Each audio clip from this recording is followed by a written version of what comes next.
अभी नेपाल में क्या हुआ आप सभी ने जाना ही होगा। दरअसल जो नेपाल के प्रधानमंत्री थे वो भ्रष्टाचारी थे।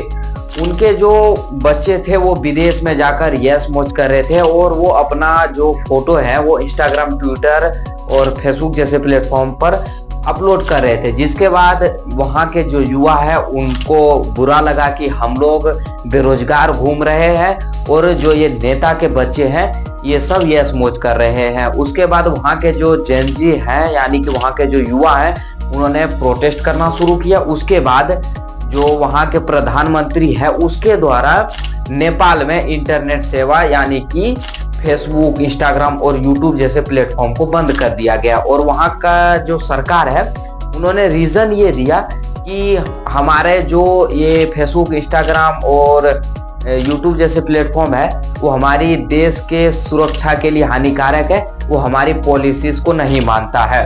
उसके बाद वहाँ के जो युवा हैं उनमें आक्रोश जग गया कि एक तो तुम्हारे बच्चे दूसरे देश में जाकर यश मौज करे और हम लोग बेरोजगार रहे। नेपाल में जितने भी युवा थे उन्होंने प्रोटेस्ट करना शुरू किया और आप हाल ही में देख सकते हैं कि वहाँ के जो प्रधानमंत्री हैं उनको और उनकी पत्नी को देश छोड़कर जाना पड़ा। वहाँ की जो सरकार है वो उनके कार्यकाल में भ्रष्टाचार बढ़ रहा था, बेरोजगारी बढ़ रहा था, शिक्षा पर ध्यान नहीं दिया जा रहा था, जिसके बाद वहाँ के युवाओं में गुस्सा आया और उन्होंने प्रोटेस्ट करना शुरू कर दिया।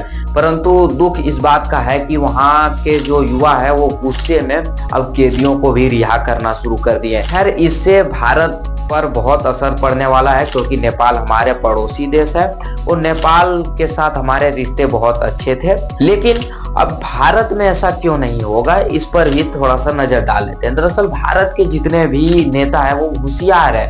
उन्होंने अपने बच्चों को कह दिया है कि तुम चाहे रोल्स रॉयस पर घूमो, BMW, फरारी, प्राइवेट जेट या फिर तुम कुछ भी करो, 5 स्टार होटल में रहो, लेकिन कोई भी पोस्ट इंस्टाग्राम, फेसबुक या ट्विटर पर अपलोड नहीं करना।